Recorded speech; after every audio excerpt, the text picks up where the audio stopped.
இருக்கிற வரைக்கும் அந்த தனிக்காய்ச்சல உன்னை நிம்மதியா வாழ விட மாட்டான். உன் புருஷனுக்கு அந்த தனிக்காய்ச்சலத்தை பத்தி கொஞ்சம் கொஞ்சமா சொல்லி புரியவே. சந்திரிகாவை உனக்கு எப்படி தெரியும்? எனக்கு அவங்கள நேரடியா தெரியாது சார். என் அண்ணா அவங்க கிட்ட தான் டிரைவரா வேலை பாக்குறாரு. நான் என் லைஃப்ல சில விஷயங்களை மறக்கணும்னு நினைக்கிறேன். அதுல அந்த விக்ரமும் ஒண்ணு.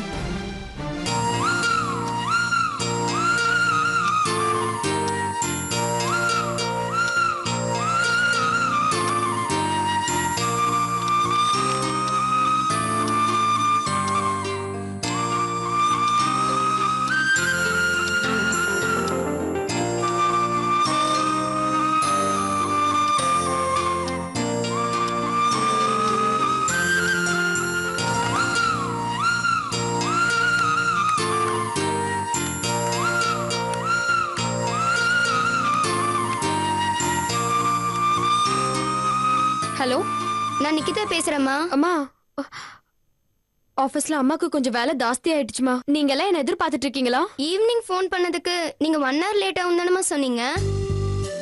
இன்னும் நீங்க ஆபீஸ்லயே உட்காந்துட்டு இருக்கீங்க. மணி இப்ப 7க்கு மேல ஆயிடுச்சுமா. அப்ப எப்பமா வருவீங்க? இன்னும் ஆபீஸ்ல வேலை முடியலமா. எப்படியும் வேலையெல்லாம் முடிச்சிட்டு நான் கிளம்பி வீடு வந்து சேர்றதுக்கு 9, 9:30 ஆயிடுமா. சரி, நவீன் எங்க என்ன பண்றான்?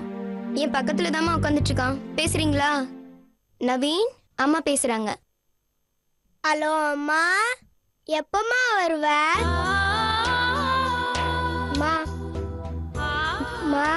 கேக்குதுமா?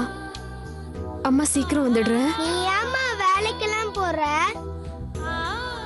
நீ இல்லாம எனக்கு போர் அடிக்குதுமா. ரேவதி ஆண்டி இன்னைக்கு வரல, நீ இல்லையா? நீ வேலைக்கு போகாதம்மா, நீ வீட்லயே இரு. இன்னைக்கு ஒரு நாள் தானே. நாளையில இருந்து அம்மா ஆபீஸ்ல இருந்து சீக்கிரம் வந்துடுறேன். உனக்கு பசிக்குதா? பசிச்சா அக்கா கிட்ட சொல்லு. அக்கா உனக்கு டிஃபன் செஞ்சு கொடுப்பா. எங்க அக்கா? அக்கா கிட்ட போனை கொடு.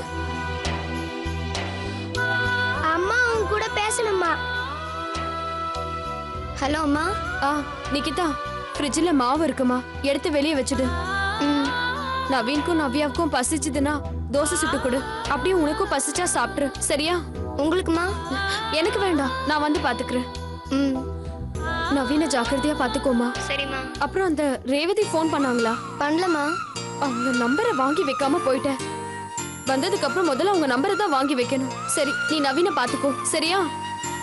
சரிம்மா, வச்சிடுறேன்.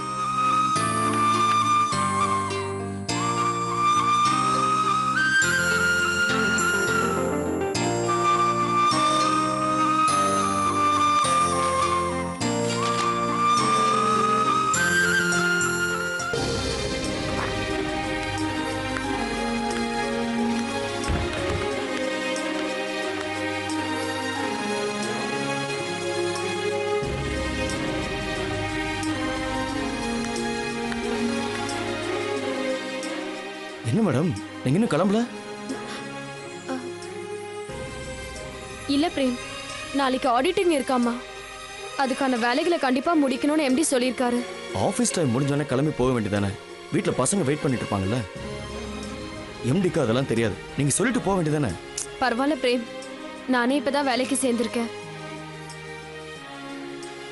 உடனே சலுகைகளை எதிர்பார்க்கறது தப்பு தானே? சரி, இன்னும் உங்களுக்கு எவ்வளவு நேரம் ஒர்க் இருக்கு? இன்னும் 1 hour ஆகும். முடிச்சிட்டு எப்படி பஸ்ல போவீங்களா? ஆமா பிரேம், அதுல எனக்கு ஒன்றும் ப்ராப்ளம் இல்ல. நிறைய பஸ் இருக்கு. நீங்க பஸ்ல எல்லாம் போக வேண்டாம், நான் கேபின்ல வெயிட் பண்றேன். நீங்க ஒர்க் முடிச்சிட்டு சொல்லுங்க, என் வண்டியிலே போயிடலாம். ஐயோ வேணா பிரேம், நீங்க கிளம்புங்க. வீட்ல அம்மா வெயிட் பண்ணிட்டு இருப்பாங்க. என் வீட்டுல என் அம்மா வெயிட் பண்ணுவாங்க, உங்க வீட்டுல உங்க பிள்ளைங்க வெயிட் பண்ணிட்டு இருப்பாங்க. நான் டெய்லி லேட்டா போய் பழக்கம் தான், அதனால அம்மா என்ன தேட மாட்டாங்க. ஆனா பிள்ளைங்க உங்களை தேடுவாங்கல்ல, நான் வெயிட் பண்றேன். வேணா பிரேம், சொன்னா கேளுங்க, நான் போயிடுவேன். எனக்கு எந்த பிரச்சனையுமே இல்ல. எனக்கே இப்பதான் எல்லாமே தெரிய ஆரம்பிச்சிருக்கு. வெளி உலகத்துல தைரியமா நடமாட ஆரம்பிச்சிருக்கேன். அதனால நான் பாத்துக்கிறேன், நீங்க போங்க. நான் வேணா ஒண்ணு செய்யட்டுமா?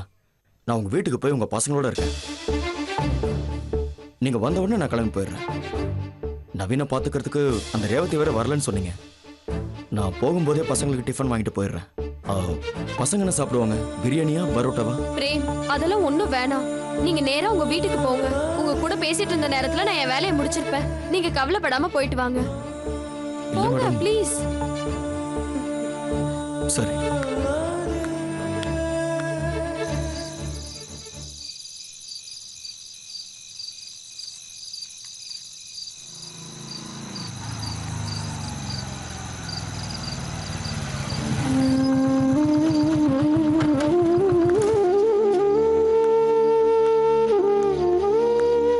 வாப்பா. என்னம்மா சாப்பிட்டு படுக்கலையா? இன்னும் கண்ணு முடிச்சுட்டு உட்காந்துருக்க. தூக்கம் வரல. அவ என்ன பண்றா? காலையில நீ ஏதோ பேசிட்டு போன போல இருக்கு. அப்பத்துல இருந்து சாப்பிடாம அழுதுட்டு படுத்துட்டு இருக்கா. அவ தான் விவரம் கெட்டவன்னு தெரியும்ல. அவ தம்பி பண்ண காரியத்துக்கு இவ என்னடா பண்ணுவா? மா, இவ்வளவு பெரிய விஷயம் நடந்திருக்கு, நம்ம கூட சொல்லணுமா இல்லையா? அவ தம்பி கிட்ட பணத்தை வாங்கி வைக்க போய் தானே நான் போலீஸ் ஸ்டேஷன்ல போய் இவ்வளவு அவஸ்தைப்பட்டு வந்திருக்கேன். அசிங்கப்படுத்திட்டாமா. அதனால தான் வெறுப்புல காலையில் போகும்போது கொஞ்சம் கோவமாக பேசிட்டு போனேன். நம்ம குடும்பத்துக்கு உழைக்கிறத தவிர வேறு என்னமா தெரியும்? நம்ம எல்லாரையும் காப்பாற்றணுன்றதுக்காக நம்ம அப்பா உழைச்சாரு. இப்போ உங்கள் எல்லாரையும் காப்பாற்றுறதுக்காக நான் உழைச்சிக்கிட்டு இருக்கேன். அவ மேல தப்பு இல்லப்பா. அவ தம்பி இனிமே இந்த வீட்டுக்குள்ள சேர்க்க கூடாது. அந்த கருங்காலி பையன் தான் இவன் மனசை மாத்தி பணத்தை கொடுத்துட்டு போயிருக்கான். அது தப்புன்னு அவளுக்கு தெரிஞ்சிருக்கணும்லம்மா. தெரிஞ்சிருக்கணும். என்ன பண்ண சொல்ற? தாய் வீட்டு சொந்தத்தை விட்டு கொடுக்க முடியல. இவ மட்டும் இல்லப்பா, அந்த பார்வதியே புருஷன் பேச்சு கேட்காம அப்பா வீட்டுக்கு போய் அசிங்கப்பட்டு வரலையா? புராணத்துல படிச்சது தானே. போ, அவளை சமாதானப்படுத்தி சாப்பிட வை.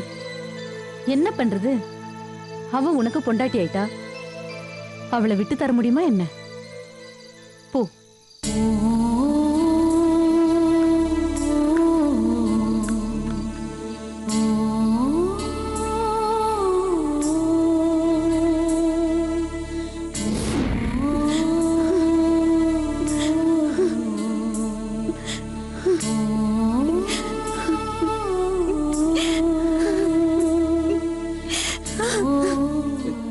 லட்சுமி,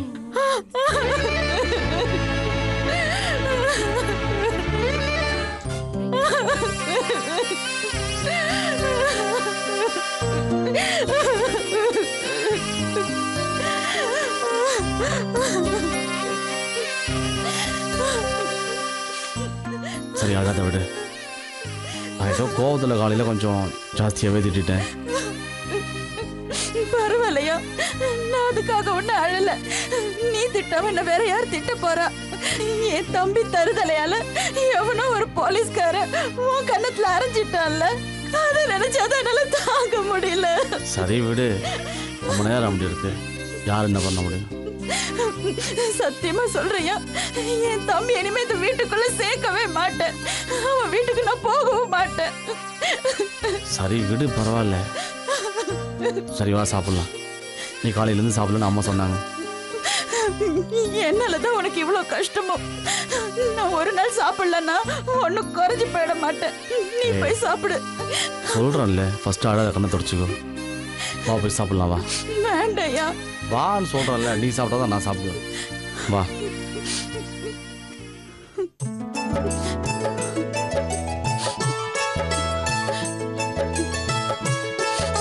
உட்காரு. நீ உட்காரு. நீயும் உட்காரு.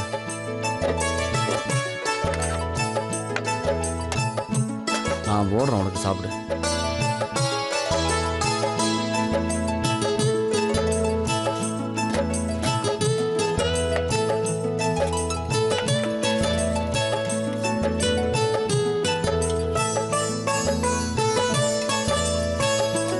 சாப்பிடு.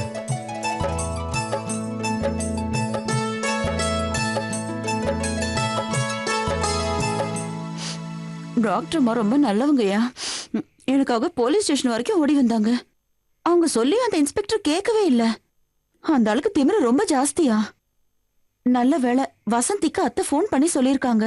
அப்புறம் தான் வசந்தி இன்ஸ்பெக்டருக்கு ஃபோன் பண்ணி பேசியிருக்கா. ஆமா, உன் தங்கச்சி பேச்ச கேக்குறாரு. அவ்வளவு படிச்ச டாக்டர் அம்மா பேச்ச ஏன் கேட்க மாட்டேங்கிறாரு? என்னன்னு தெரியல லட்சுமி. அந்த இன்ஸ்பெக்டரும் டாக்டருக்கும் ஏதோ சம்மந்தம் இருக்கு. நான் போலீஸ் ஸ்டேஷன்லேயே கவனிச்சேன். அந்த இன்ஸ்பெக்டர் பார்த்ததுமே டாக்டர் அம்மா முகமே மாறி போச்சு. அதுக்கப்புறம் இன்ஸ்பெக்டர்கிட்ட ஒரு வார்த்தை கூட பேசல. அப்படி என்னதான் அவங்களுக்குள்ள பிரச்சனை இருக்கும்? டாக்டர் அம்மா கிட்ட கேட்க வேண்டியது தானே? கேட்டேன். இன்ஸ்பெக்டர் பேர சொன்னதுமே அவங்க முகமே மாறி போச்சு. நான் வாழ்க்கையில் மறக்க நினைக்கிற விஷயங்கள்ல அதுவும் ஒன்று. இனிமேல் பற்றி பேசாதீங்கன்னு சொல்லிட்டாங்க. அப்படியா சொல்றீங்க? அப்படின்னா உங்களுக்குள்ள ஏதோ விஷயம் இருக்குன்னு சொல்றீங்களா? தெரியல லட்சுமி, பெரிய இடத்துல 1000 பிரச்சனை இருக்கும். நான் ஒரு சாதாரண டிரைவர் தானே, ஒரு லிமிட்டுக்கு மேலே நானும் பேச முடியாதுல்ல. அதுவும் சரிதான். சரி விடியா, கத்திரிக்காய் விளைஞ்சா கடத்தெருக்கு வந்துதானே ஆகணும். சரி சாப்பிடு.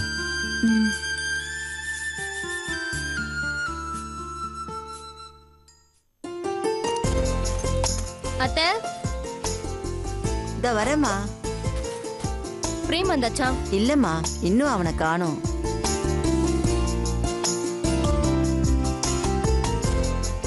பிரேம் எங்க இருக்க? கிளம்பிட்டேன், வந்துட்டே இருக்கேன். ஃப்ளைட்டுக்கு லேட் ஆச்சு. வர வெயிட் பண்ணு. சரி, நான் வெயிட் பண்றேன், வா. ஓகே. ஆபீஸ்ல இருந்து கிளம்பியாச்சாம். சரி உட்காருமா.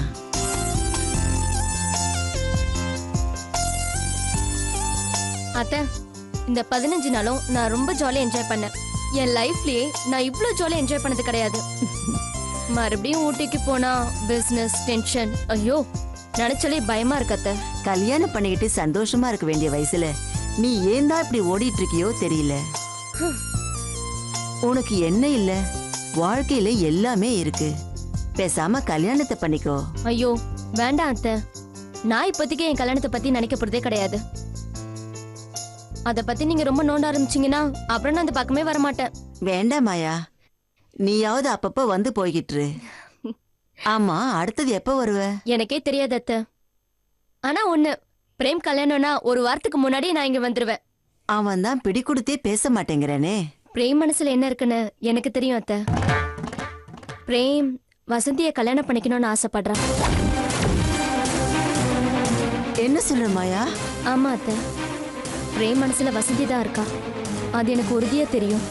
அதுவும் இல்லாம வசந்தியும் நல்ல பொண்ணுதான்.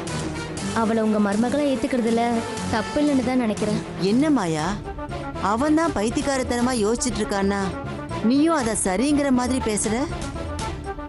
அவளை போய் கல்யாணம் பண்ணிக்கணும்னு என் பிள்ளைக்கு என்ன தலையெழுத்தா? அத்தை, நம்ம மனசுக்கு என்ன பிடிக்குதோ அந்த வாழ்க்கையை ஏத்துக்கிறதுல தப்பே கிடையாது. சரிம்மா, இவன் வயசு என்ன அவ வயசு என்ன? கண்டிப்பா இவனை விட அவளுக்கு வயசு ஜாஸ்தியா தான் இருக்கும். இருக்கட்டுமே அத்தை, 2 பேரும் சேர்ந்து வாழ்றதுக்கு வயசெல்லாம் பார்க்க கூடாது. மனசு ஒத்து போனா சரிதான். நீ சொன்னதெல்லாம் என்னால நினைச்சு கூட பார்க்க முடியல மாயா. இவன் வசந்தி மேல ஆசைப்பட்டானா இல்ல அந்த வசந்தி இவன் மனசை கெடுத்துட்டாளான்னு எனக்கு ஒண்ணுமே புரியல. என் உயிரே போனாலும் இதுக்கு நான் ஒத்துக்கவே மாட்டேன். நான் கேட்கும் போதெல்லாம் என் மனசுக்கு பிடிச்ச பொண்ண உன் முன்னாடி கொண்டு வந்து நிறுத்துவேன்னு பிரேம் சொல்லிக்கிட்டே இருந்தான். அந்த வசந்தியை நினைச்சுதான் இப்படி என்கிட்ட சொல்லிருக்கான்னு எனக்கு இப்பதான் புரியுது. அவன் வரட்டும், இந்த பிரச்சனைக்கு இப்பவே ஒரு முடிவு கட்டுறேன். வேணா அத்தை, இப்ப நான் கிளம்பிட்டு இருக்கிற நேரத்துல இந்த பிரச்சனையை ஆரம்பிக்காதீங்க. நான் கிளம்பி போனதுக்கு அப்புறம் பிரேம் கிட்ட மெதுவா கேளுங்க, பொறுமையா பேசுங்க. இந்த மாதிரி விஷயத்துல அவசரமே படக்கூடாது.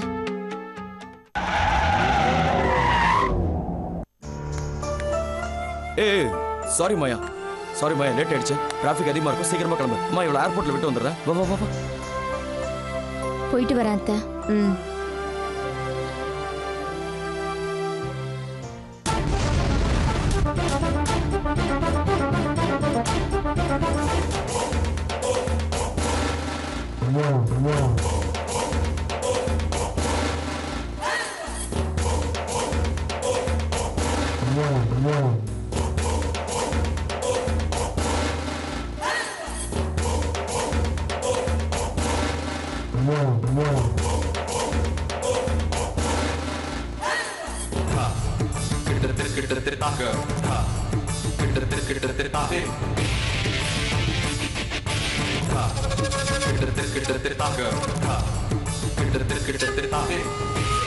அப்பா ஆபீஸ் போலாமா?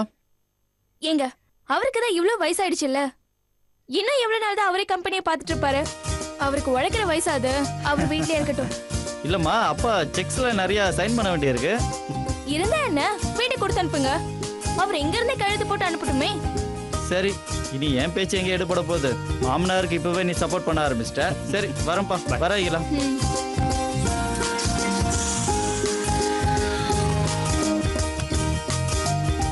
என்ன என்ன சுனிதா காலேஜ் கிளம்பிட்டியா? ஆமா அண்ணி போகணும், ஆனா போர் அடிக்குது. இன்னைக்கு ஒரு நாள் லீவ் போடலாம்னு பாக்குறேன். நோனோ உனக்கு நாளையில இருந்து கண்டினியூஸா 3 days ஹாலிடே, அதனால நீ இன்னைக்கே காலேஜ் போயிட்டு வந்த. ஆமா அண்ணி நான் மறந்தே போயிட்டேன். சரி அண்ணி நான் போயிட்டு வரேன். அம்மா நான் போயிட்டு வரேம்மா. அப்பா நான் போயிட்டு வரேன்ப்பா. பைமா.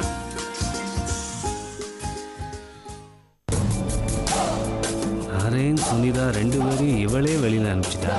மீதி இருக்கிறது பானு மட்டும்தான். அவளையும் ஏதாவது சொல்லி வெளியே அனுப்பிட்டா அன்னைக்கு முடியாததை இன்னைக்கு முடிச்சிடலாம். அத்தை அத்தை இன்னைக்கு சங்கடஹர சதுர்த்தி ஞாபகம் இருக்கா இல்லையா? ஐயோ மறந்தே போயிட்டேம்மா. அது மட்டும் இல்ல அத்தை, ஏற்கனவே சங்கடஹர சதுர்த்திக்கு அபிஷேகத்துக்கு பணம் வேற கட்டிருக்கீங்க. நீங்க கண்டிப்பா போயே ஆகணும். இந்நேரம் அபிஷேகம் ஸ்டார்ட் ஆயிருக்கும். இப்ப போனீங்கன்னா சரியா இருக்கும். சரிம்மா நீயும் வாயே. வீட்ல இருந்து என்ன பண்ண போற? இல்லத்த எனக்கு ஒரு முக்கியமான வேலை இருக்கு. அப்படி என்ன எனக்கு தெரியாம முக்கியமான வேலை? என் ஃப்ரெண்ட் பிரேமா வீட்டுக்கு வரேன்னு சொல்லிருக்கா. ஓ அவ வரும்போது நான் வீட்ல இல்லைன்னா நல்லா இருக்காது. நீங்க அபிஷேகம் முடிச்சு கோவில்ல இருங்க. அவ வந்துட்டேன்னா நானும் அவளும் சேர்ந்தே கோவிலுக்கு வந்துடுறோம். சரிம்மா. உங்க மாமாக்கு டிஃபன் தரல, நான் டிஃபன் கொடுத்துட்டு கிளம்புறேன். எங்க சாப்பிட வாங்க. அத்த மாமாவை நான் கவனிச்சுக்க மாட்டேனா? அவருக்கு என்ன செய்யணும்னு எனக்கு தெரியாதா? நீங்க கோவிலுக்கு போங்க, நான் பாத்துக்கிறேன். ஏற்கனவே டைம் வேற ஆயிடுச்சு. ஏங்க உங்க மருமக டிஃபன் எடுத்து வைப்பா, நான் கோயிலுக்கு போயிட்டு வரேன். சரிம்மா வரேன்.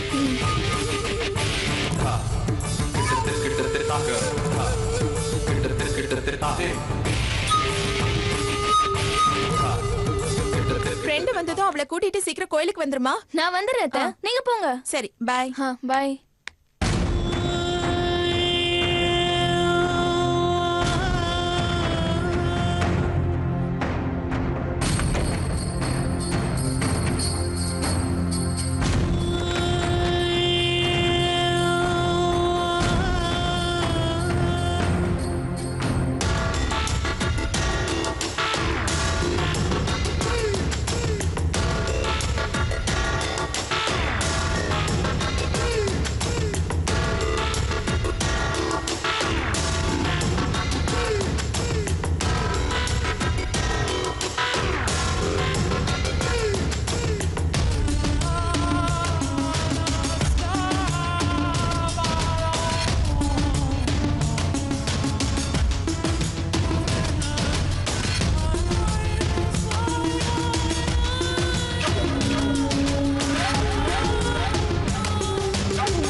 என்னம்மா?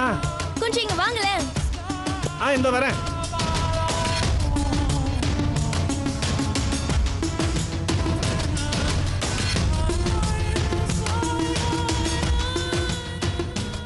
என்ன கிலா? ஒண்ணும் இல்ல மாமா, உள்ள வாங்க. என்னம்மா எதுக்கு கூப்பிட்ட? இல்ல என்னன்னே தெரியல மாமா. அன்னைக்கு உங்க கண்ணுல தூசி விழுந்த மாதிரி இன்னைக்கு என் கண்ணிலே தூசி விழுந்துருச்சு. அச்சச்சோ, எங்க காட்டு, ஊதி விடுறேன்.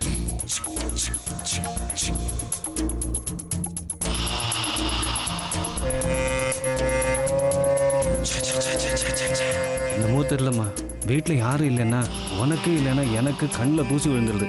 இருமா ஊதி விடுறேன். இரு இரு இரு இருமா இரு.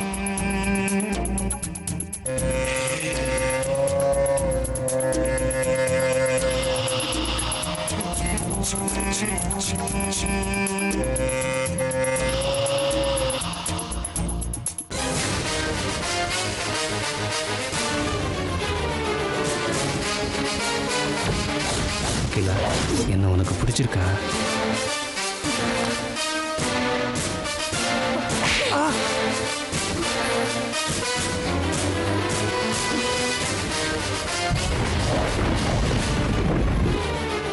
என்ன அகிலா, ஏன் இப்படி பண்ண? எப்படி பண்ண? அன்னைக்கு கண்ணுல தூசி விழுந்துச்சுன்னு சொன்னப்போ உங்க மனசுல இவ்ளோ அழுக்கு இருக்கும்னு நான் நினைக்கவே இல்ல. நரேன் திடீர்னு வந்தப்போ உண்மையை சொல்லாம மொட்டை மாடியில கோடி கட்டிட்டு இருந்தேன்னு போய் சொன்னீங்க. அப்பதான் எனக்கு உங்க மேல முதல் தடவையா சந்தேகம் வந்தது. அதுக்கு முன்னாடி ரேவதி எழுதின மொட்டை கடிதாசிய படிச்சப்போ அவ என்கிட்ட உங்களை பத்தி போன்ல தப்பா பேசினப்ப கூட நான் உங்களை சந்தேகமே படல. செய்யற பாவம் மத்தவங்க சொல்லி தெரிய வேண்டியதில்ல, அந்த பாவமே காட்டி கொடுத்துருன்னு சொல்லுவாங்க. அப்படிதான் உங்களுக்கும் நடந்திருக்கு.